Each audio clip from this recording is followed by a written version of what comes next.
Kriminálne spisy opisujú násilné a sexuálne scény, preto nie sú vhodné pre poslucháčov mladších ako 18 rokov ani pre citlivé povahy.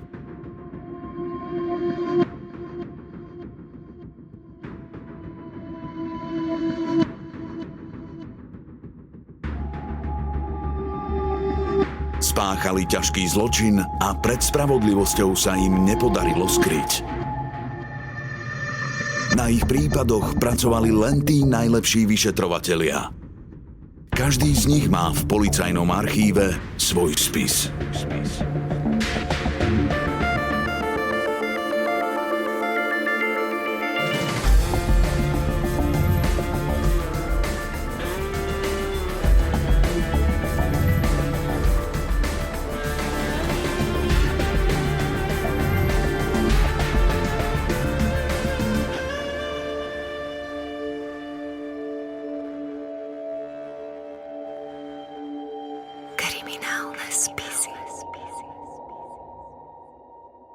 Vrah stopárok. Rok 1976. Normalizácia pod taktovkou prezidenta Husáka je v plnom prúde. Posledná 5-ročnica dopadla na výbornú. Naši hokejisti sú majstrami sveta a futbalisti majstrami Európy. Oslavy však netrvajú dlho. Namiesto pohodového leta a uhorkovej sezóny prichádza tragédia za tragédiou. V júli krajinou otrasie brutálna vražda mladej medičky Ľudmily Cervanovej. O necelé 3 týždne neskôr sa na Zlatých pieskoch zrúti lietadlo. Pri katastrofe zomrie až 76 ľudí. Ani to však nie je všetko. Ďalšie nešťastie už čaká za rohom. Na československých cestách sa v tej dobe preháňajú už 3 milióny aut. Trabanty, Wartburgy, Škodovky, Lady, Fiaty. Je z čoho vyberať. A zväzú sa aj tí, ktorí auto nemajú. Ľudia stopujú na výlety, ale aj medzi mestami či dokonca do práce. Na západ sa ísť nedá a domáci turizmus prekvitá. Letné dobrodružstvá a romániky čakajú na Domaši, Šírave, Slnečných jazerách či v Tatrách. Stačí hodiť batoh na chrbát, postaviť sa na krajnicu a zdvihnúť ruku. Niekto vždy zastaví. Najlepšie sú kamióny. Profesionálni šoféri majú radi stopárov a hlavne stopárky. Cesta je dlhá a osamelá. Spoločnosť vždy dobre padne. Svoje o tom vie aj Miroslav Somora, vodič v závode Pozemné stavby Žilina. Miroslav je štíhly 32-ročný muž. Má úzku konskú tvár a vysoké čelo. V dave ničím nevyniká, no cesty brázdi vo veľkom korábe, modrom nákladiaku značky Roman. Pod kolesá tejto rumunskej legendy sa dostať neradno. Pevná konštrukcia a tony ocele z neho robia skutočného kráľa ciest. O nenápadnom mužovi, ktorý sedí za jeho volantom, si bude už čoskoro so strachom šepkať celé Československo. Miroslavov desivý príbeh neskôr inšpiruje aj jeden z najpopulárnejších filmov tej doby a letné dobrodružstvá sa na niekoľko rokov zahalia do tieňa obáv. Miroslav nie je žiadny anielik. Má za sebou niekoľko krádeží, prepadnutí a znásilnení. V minulosti bol trestaný už 5-krát.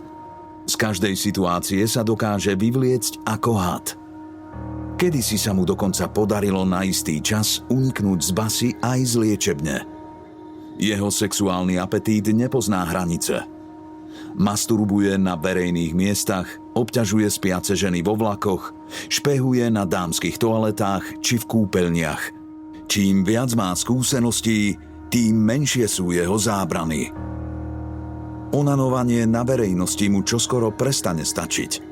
Raz po dlhom vyčkávaní vonku v šere zaútočí na neznámu okoloidúcu ženu.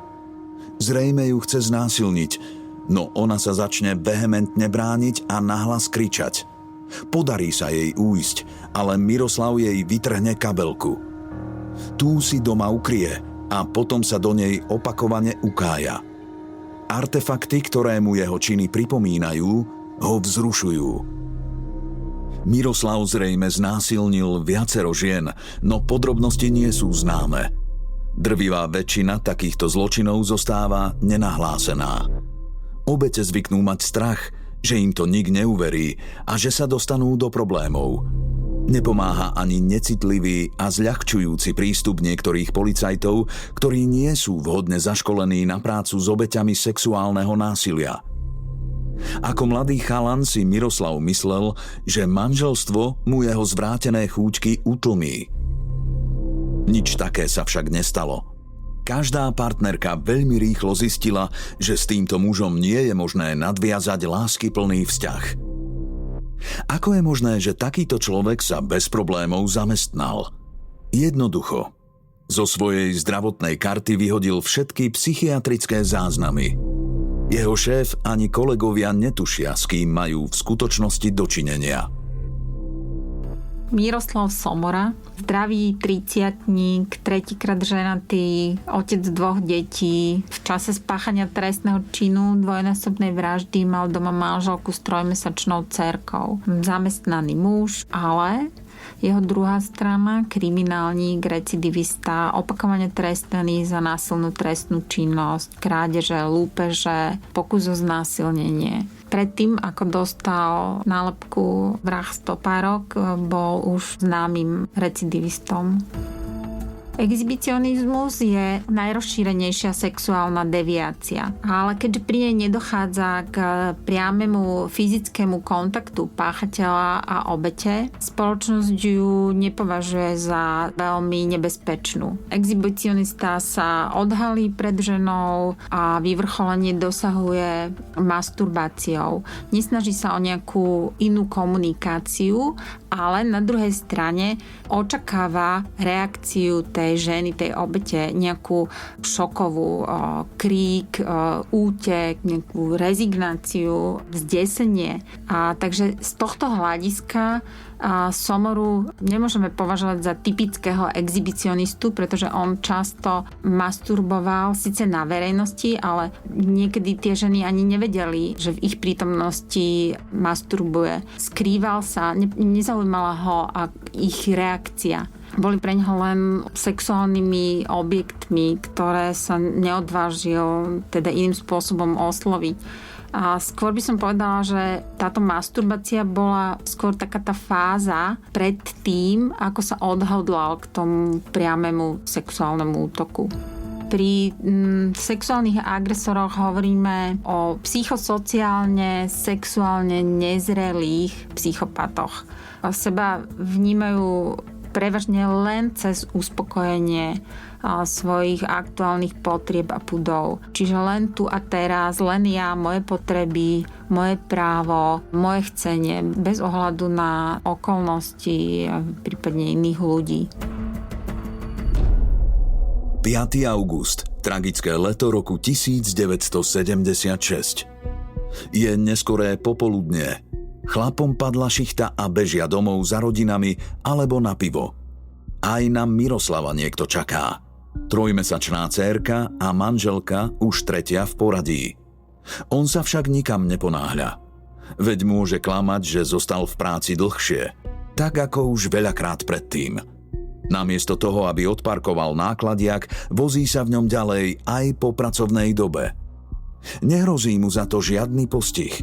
Zamestnávateľ totiž azda z lenivosti vydáva nevyplnené cestovné príkazy. Práca vodiča je pre Miroslavove chúťky ako ušitá. Nevedno, koľkokrát sa svojvoľne prevážal krížom krážom po československých cestách a nevedno ani to, koľkým stopárkam ublížil. Nemá namierené na žiadne konkrétne miesto. Cieľ má ale jasný. Je na love. Dúfa, že sa mu podarí nájsť ženu, na ktorej sa ukojí. Najradšej by bol, keby sa nebránila. Otravuje ho to. Vie si užiť aj konsenzuálny sex, no ohľad na druhého človeka neberie. Názor ani pocity druhej strany ho nezaujímajú. Ženy sú pre neho len objekty, majú poslúžiť jeho chúťkam a potom sa odpratať z cesty. Miroslav domov nepôjde, kým sa neuspokojí. Hladnými očami nedočkavo skenuje okolie. Z kabíny masívneho nákladiaka sleduje krajnice a zastávky. Nič. Tiene sa predlžujú, začína byť nervózny. Stopárok je málo. Večer je už každý najradšej doma. Ľudia sú navyše ešte stále otrasení z neobjasnenej vraždy Ľudmily Cervanovej. Pri Trenčíne Miroslav konečne zbadá osamelú stopárku.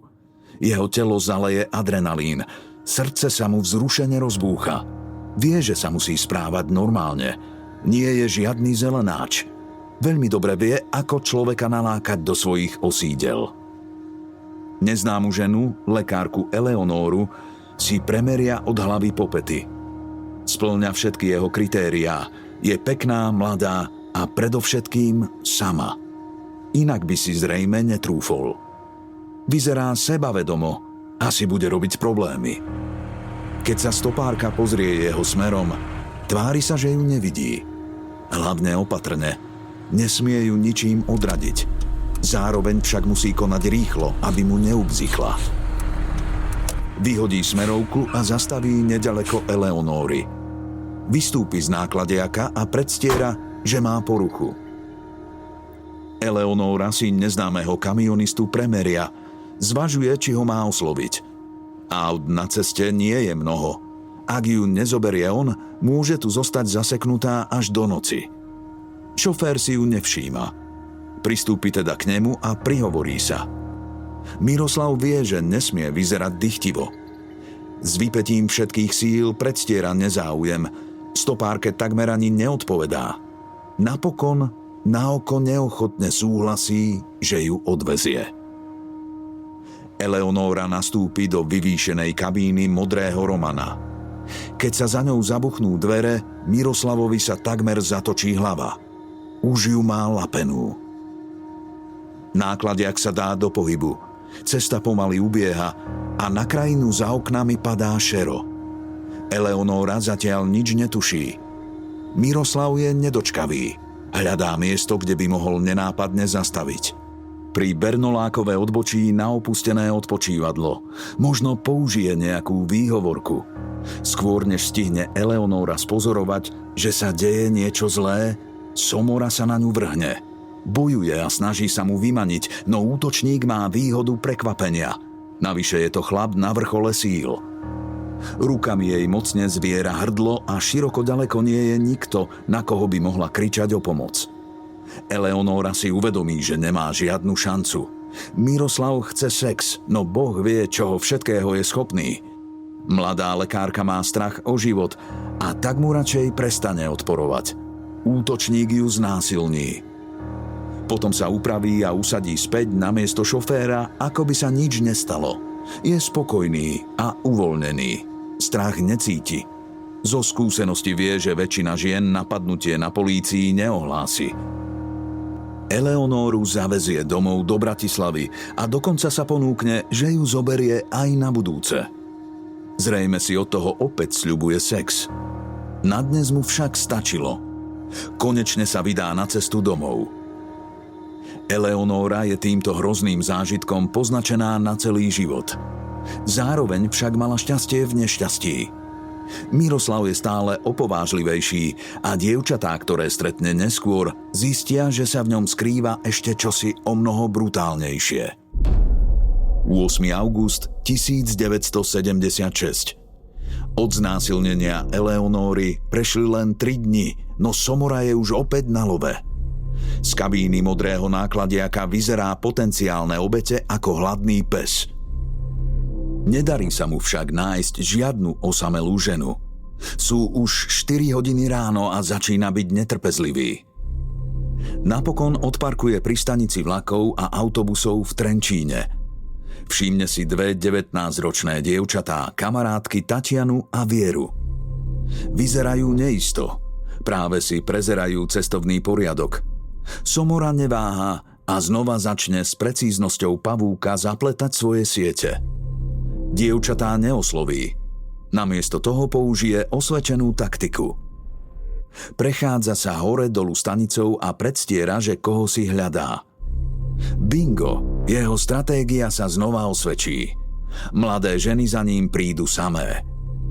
Chceli ísť do Strečna a odtiaľ pokračovať ďalej na výlet do Vysokých Tatier.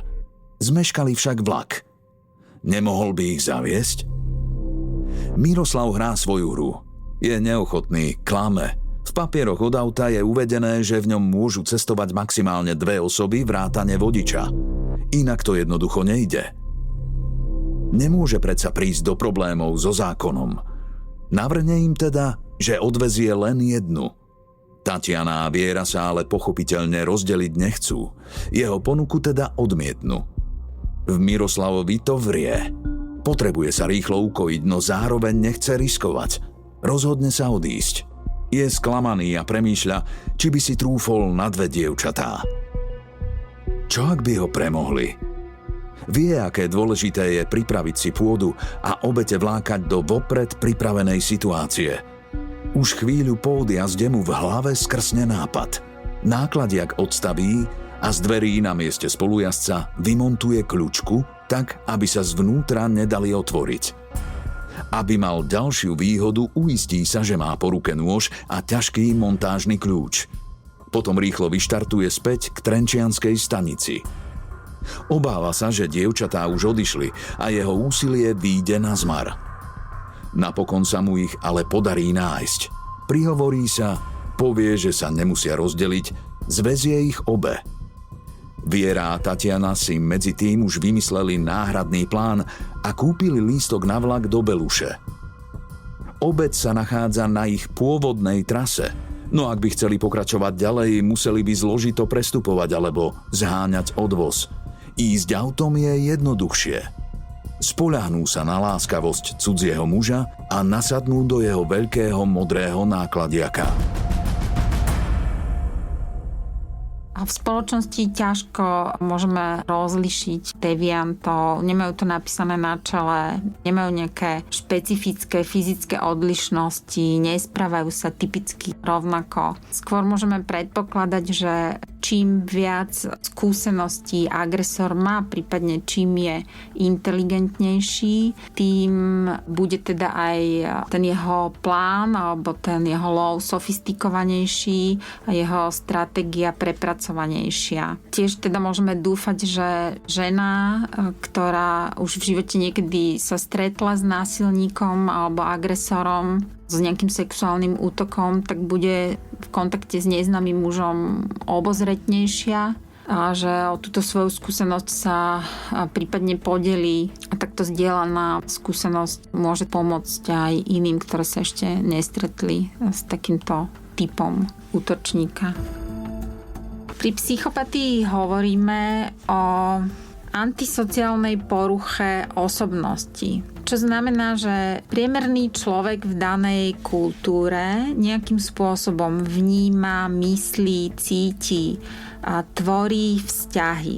Pri psychopatii hovoríme o odchýlky takéhoto bežného, obvyklého vnímania, myslenia, cítenia. A psychopat sa odchýľuje od takýchto hlboko zakorenených psychických vlastností a vzorcov správania. A pritom od miery, ktorá sa dá testovať, závisí, že či ide o nevýraznú črtu osobnosti alebo až po naozaj výrazný sociálny handicap tej osobnosti. Hovoríme o napríklad nedostatku empatie, patologickom klamaní, nezodpovednosti, citovom chlade, nedostatku svedomia, sklony ku krútosti a podobne. Trojica vyrazí na cestu. Je pred svitaním a mesto zýva prázdnotou. V aute je horúco. Miroslav má od vzrušenia triašku a tak zakúril.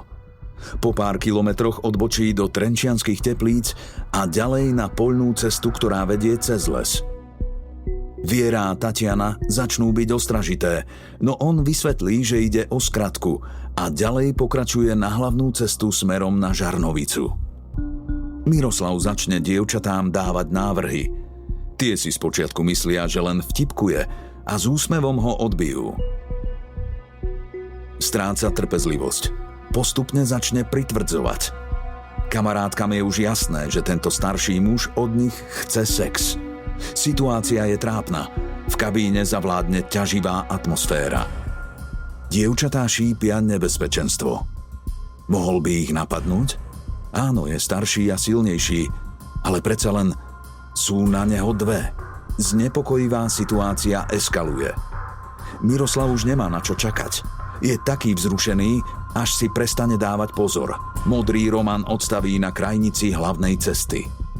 Vonku sa už rozvidnieva a pozorný vodič okolo idúceho auta by si mohol všimnúť, že v nákladiaku sa odohráva dráma. Miroslav na Vieru a Tatianu vytiahne hrozivý 30 cm dlhý nôž. Dievčatá so strachom sledujú nablískanú čepeľ. Boj so zbrojeným útočníkom neprichádza do úvahy. Mohli by teda utiecť. S hrôzou však zistia, že sú uväznené. Na dverách totiž chýba kľúčka. Miroslav sa vyhráža a máva im pred očami ostrým nožom. Vraj, ak ho budú poslúchať, nič sa im nestane. Prinúti ich otočiť sa k nemu chrbtom, aby im mohol zviazať ruky. Jednu z nich v zápätí zhodí dolu pod sedačky a druhú celou váhou priľahne. Už sa nevie dočkať. Vyzliekajú, sebe sťahuje nohavice. Druhému dievčaťu sa v tej chvíli podarí uvoľniť. Využije príležitosť a rozhodne sa ubrániť kamarátku aj seba. Vyštartuje po Miroslavovi ako divá zver. V kabíne sa strhne bitka. Viera a Tatiana bojujú o život. Miroslav stratil kontrolu nad celou situáciou. Vzdor dievčat ho rozzúri. Už niekoľko hodín čaká na to, aby sa ukojil a oni si ešte dovolia klásť odpor. Stále má však jedno eso – zbrane. Schmatne masívny montážny kľúč a s mohutným rozmachom udrie Tatianu do hlavy. Druhou ranou omráči Vieru. Mláti okolo seba hlava nehlava. Obom dievčatám na niekoľkých miestach zlomí lebku a spôsobí krvácanie do mozgu. Použije aj nôž. Tatiane spôsobí bodnorezné rany na hrudníku a na chrbte. Zasiahne pečeň, pľúca aj žalúdok. Vieru trafí raz do pravej ruky a dvakrát do chrbta. Miroslav koná tak zbesilo, že čepeľ sa v tele dievčaťa odlomí. Neprestane sa rozháňať ani vtedy, keď sa jeho obete prestanú hýbať. V kabíne sa rozľahne ticho. Počuť len rozrušený Miroslavov dých. Má pred sebou dve mŕtve telá. Krv Viery a Tatiany je úplne všade. Na dverách, sedadlách, skle, aj prístrojovke. S ním to však nepohne. Ešte stále je vzrušený. Naštartuje a pokúša sa nájsť miesto, kde by bol menej na očiach. Nákladiak znovu odstaví, tentokrát na poľnej ceste za obcov Homolka. Chce sa na oboch telách ukojiť. Keď ich však povyzlieka, uvedomí si, že sú celé doráňané a špinavé od krvi. Toho odradí. Pokračuje teda ďalej smerom na Ilavu a cestou z okna vyhadzuje ich oblečenie. Zrejme sa chce zbaviť dôkazov. Keď zastaví na opustenom mieste pri váhu, je už dávno biely deň. Ak by sa pri rieke objavil náhodný okoloidúci, zbadal by príšerný výjav. Miroslav sa sápe po Vierinom doráňanom tele, sťahuje si nohavice a konečne urobí to, po čom celý čas túžil. Na mŕtvole vykoná súlož. To ho konečne upokojí. Adrenalín opadne a on začína pociťovať únavu. Vedľa mŕtvych dievčat si teda zdriemne. Nevadí mu to. Spí pokojne ako baránok. Keď precitne, začne si uvedomovať váhu toho, čo vykonal. Pravdepodobne ešte nikdy predtým nevraždil. Nepociťuje ľútosť, strach ani odpor. Ak sa niečoho bojí, tak len do lapenia. Okrem osobnosti, intelektu, výchovy samotného páchateľa, teda všetky tie informácie, ktoré sa o tom samotnom páchateľovi môžeme dozvedieť, je nesmierne dôležitý aj postoj spoločnosti k násiliu ako takému. K sexuálnemu násiliu, zvlášť k špecificky rodovo podmienenému násiliu páchanému na ženách. Je to taká citlivá otázka, živá téma, do ktorej vlastne každá spoločnosť v nejakom období musí dozrieť. A u nás bola teda dlhodobo obchádzaná, tabuizovaná a pretrváva v nej obrovské množstvo mýtov, rôznych presvedčení. Napríklad existuje taký bonmot, že ak žena povie možno, myslí áno, a ak povie nie, myslí možno. Keď sa urobil prieskum pred nejakými 5 rokmi, tak takmer polovica ľudí na Slovensku si myslí, že sex bez súhlasu je za istých okolností ospravedlniteľný. Alebo existuje taký mýtus o ideálnej obeti. Na základe tohto mýtu máme predstavu, že našu dôveru, podporu, súcit si zaslúžia iba tie obete, ktoré sú bezúhonné, nepijú alkohol, sú cnostné, sympatické, krehké, sú slabšie ako páchateľ, nenadávajú. A potom v reálnom živote nám vyskočí taký fakt, že pri žiadnom type násilia nie je obeť tak pranierovaná a osočovaná ako pri sexuálnych útokoch, kde si tá žena za to môže sama, lebo provokovala, lebo sa správala nevhodne, bola nevhodne oblečená.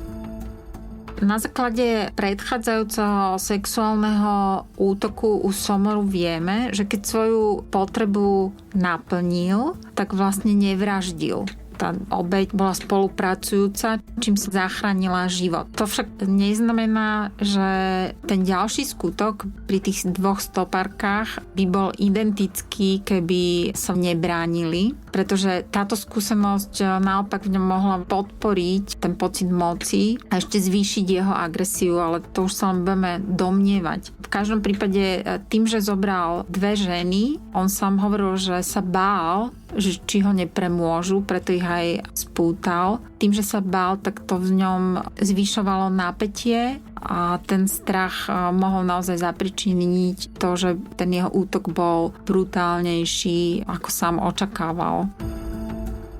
Pri nekrofilii hovoríme o poruche sexuálneho zamerania spojeného s nejakými predstavami, prípadne s vykonaním samotného sexuálneho aktu na mŕtvole, čo v prípade Somoru asi môžeme naozaj jednoznačne vylúčiť, pretože on si po celý čas svojej násilnej činnosti vyberal za obete živé ženy. Takže akt na mŕtvej stopárke skôr vyplynul zo situácie a z potreby ukojenia svojej sexuálnej túžby.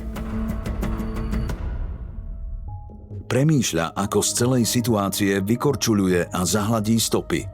Keďže oblečenie má celé postriekané krvou, po krátkom oddychu sa umie v rieke a prezlečie do montérok. Do váhu zahodí kľúče a osobné doklady obetí. Potom opäť vyrazí na cestu. Telá sa rozhodne nechať na inom mieste, aby sťažil prípadnú identifikáciu a pátranie. Pokračuje teda smerom na Pruské, Nemšovú a Horné Srnie, kde sa zbaví aj poslednej časti oblečenia. Presúva sa na Moravu. Nedaleko mestečka Valašské Klobouky sa nachádza hlinený násyp, ktorý je na zakopanie tiel ideálny. Čerstvo prekyprená pôda na inom mieste by totiž mohla vzbudiť podozrenie. Nevedno, či toto miesto Miroslav pozná, alebo ho nájde len náhodou. Práve tu sa však rozhodne mŕtvoly zakopať. V jednom z rodinných domov si drzo vypýta lopatu, pretože vraj zapadol. Následne však urobí osudovú chybu. Auto pri násype odstaví v smere, ktorý nenaznačuje, že by tam len tak parkoval či niečo vykladal. V rovnakom čase okolo prechádza Bohumil. Nákladiak, odstavený v atypickom smere, je mu hneď podozrivý. Keď sa vracia naspäť a modrý Roman je ešte stále na rovnakom mieste, zapíše si jeho poznávaciu značku. Svedkov je viac. Vozidlo so žilinským evidenčným číslom si zapamätá aj čašník z nedalekej Koliby. Miroslav je unavený. Na zátylok mu pečie horúce augustové slnko. Takmer celú noc nespal a teraz sa ešte musí mordovať s 2 bezvládnymi telami. S výpetím všetkých síl ich vytiahne z auta a ťahá na hlinený násyp. Bez ceremónií, ako by ani nešlo o ľudí. Namáhavé je už len presunúť ich z miesta na miesto, nehovoriac ešte o kopaní nejakého hrobu. Miroslav poriadnu jamu nevyhlbí. Namiesto toho mŕtvoly ledabolo zahádže hlinou a kameňmi. Potom konečne celý unavený zamieri domov za svojou manželkou a 3-mesačnou dcérkou. Bohumilovi však vrta celá vec v hlave. Násyp sa rozhodne skontrolovať. Vo svojom živote už videl hocičo, no nič z toho ho nepripravilo na šok, ktorý v ten deň zažije. Po odhrnutí zeminy zbadá 2 bledé páry dievčenských chodidiel. Ohavný nález mŕtvol 2 mladých dievčat rozbehne celoštátne pátranie. O násilnej smrti Viery a Tatiany sa občania dozvedia z relácie Federálna kriminálna ústredňa Pátra, ktorú v tej dobe pravidelne sleduje celé Československo. Krajinou sa šíri strach, rodičia deťom zakazujú stopovať a vychádzať von po zotmení. Predpokladáme, že Somora mal za sebou fyzicky a emocionálne náročný, vyčerpávajúci sled udalostí a manipulácia s týmito nevládnymi telami obetí bola veľmi fyzicky náročná po tom čine. Pravdepodobne bol unavený, aj menej pozorný. Navyše v tejto situácii sa ocitol prvýkrát.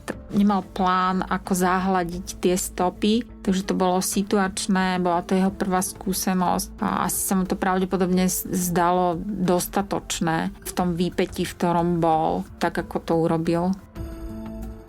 Kriminálnym filmom o Somorovi sa sprítomnila v spoločnosti téma sexuálneho násilia, otázky sexuálneho útoku, brutálnej agresivity, otvorila sa téma rizikového správania obetí, v tomto prípade žien, stopárok. Asi mnohým ženám aj priniesol taký náhľad na takúto možno pre nich bežnú činnosť, ako je stopovanie, bežné využitie cestovania a otvorila sa aj v tejto oblasti taká otázka, že či to je bezpečné, nakoľko to je bezpečné, kedy je to bezpečné, že si možno mnohokrát ženy mohli povedať, že však sme 2.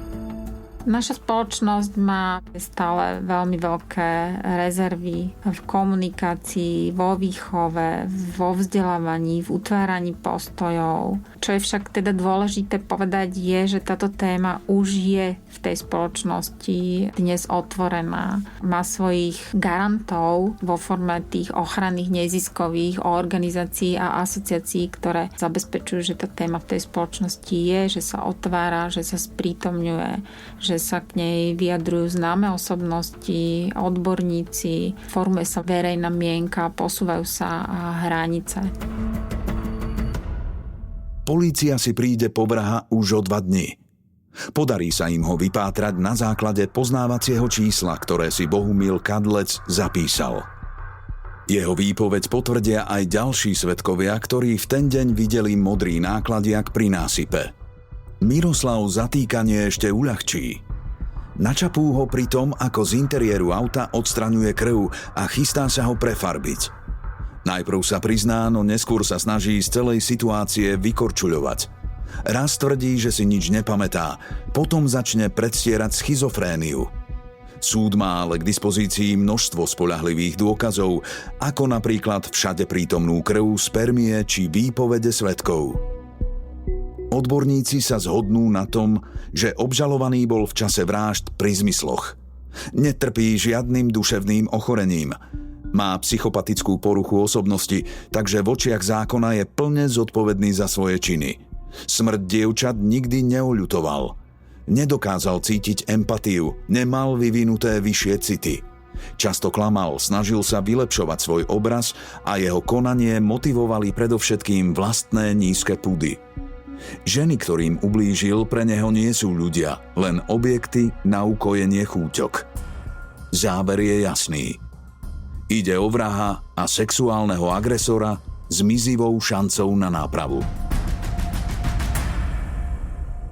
Krajský súd v Banskej Bystrici mu udelí trest smrti.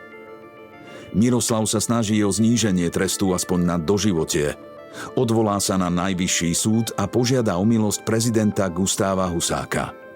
Všetko neúspešne. 9. februára 1979 je Miroslav Somora popravený obesením v bratislavskej väznici. Pri takejto smrti dochádza k škrteniu a agónii, ktorá môže trvať aj niekoľko minút. Popravy sa v Československu využívajú ako mimoriadny trest ešte ďalších 10 rokov. Ich zrušenie presadí až Václav Havel po páde komunistického režimu v roku 1990. To, koľkým ženám a akým spôsobom Miroslav ublížil, sa už zrejme nikdy nedozvieme. Niektorí ho dokonca spájajú so smrťou Ľudmily Cervanovej, ktorá bola zavraždená nedaleko trasy, na ktorej sa zvykol pohybovať. Túto teóriu však vyšetrovanie kontroverznej kauzy nepotvrdilo. Vtedajší režim sa snažil vyvolať dojem, že v krajine vládne poriadok, lenže ľudské zlo tu s nami bolo vždy. Kriminalita dosahovala podobné rozmery ako dnes, no médiá sa jej venovali len okrajovo. Väčší priestor dostávala propaganda, ktorá mala za cieľ vyvolávať falošné pocity bezpečia a prosperity. Opak bol pravdou. Kriminalistické metódy boli v tej dobe veľmi obmedzené a tak zostávalo množstvo zločincov na slobode. Veľký zlom prišiel až začiatkom 90. rokov, kedy sa začala používať prevratná analýza DNA. Prvým vrahom, ktorý bol u nás na jej základe usvedčený, bol Ondrej Rigo. Tragické leto roku 1976 zanechalo tmavú škvrnu na našich dejinách.